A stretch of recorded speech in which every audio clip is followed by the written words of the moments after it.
Sure. Could you talk a little bit more about the frustrations and how people can translate them into an idea? Sure. So there are great ideas all around us all the time, but we don't always think of them as great entrepreneurial ideas because they are disguised as what I would characterize as frustrations, annoyances, problems, right? Right. And what I mean by that is that the best, most disruptive ideas that turn into entrepreneurial success often start with problems that the entrepreneur is trying to solve for themselves, right? And Paul Graham, a serial entrepreneur and the founder of Y Combinator, a really deep thinker on entrepreneurship, has often said that the easiest way to come up with a great entrepreneurial idea is to ask yourself, what do I wish someone would make for me? And another way of saying that is, what problem do I wish somebody would solve, right? And if we think about, if we walk through the world and go, what problem do I wish somebody would solve, it can be hard to sort of make that concrete. Right. But a way to start is to basically just walk through the world, your day-to-day life, right? And just take note of the things that frustrate you, the things that annoy you, the things that if you sat down and thought about it, you wish somebody would fix, right? That's what Paul Graham is really saying. And those frustrations, just like an annoying ache or pain in our elbow or our knee, when it first happens, it's all you can do to pay attention to it and make it go away. But over time, it fades into the background, even though it continues to annoy you. But it fades into the background and you just accept it as that's the way it is.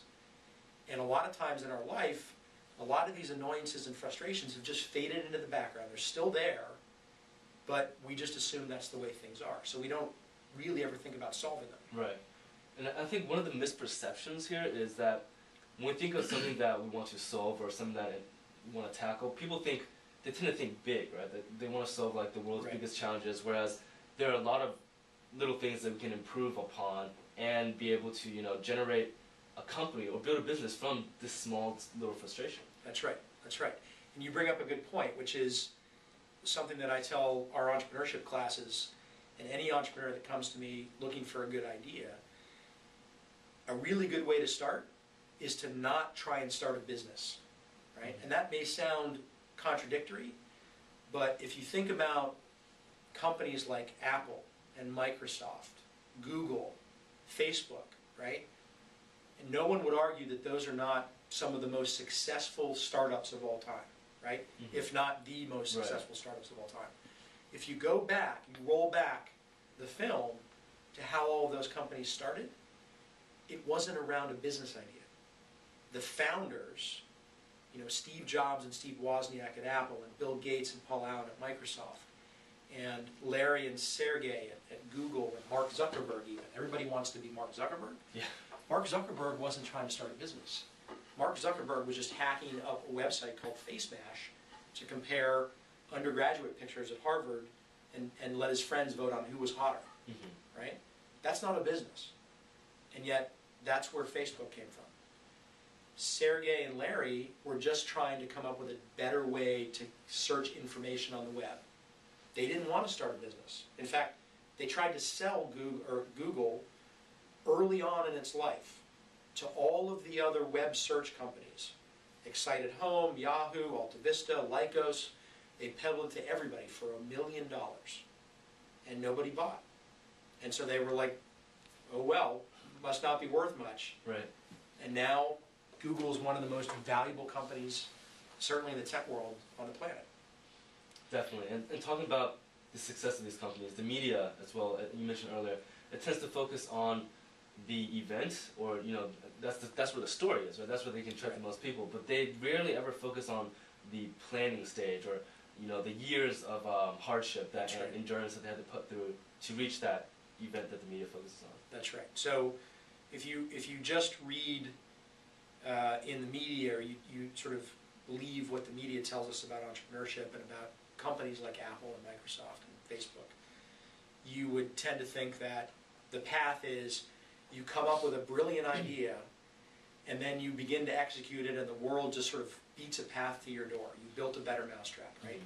That's not how it works, right? That's not how it works at all.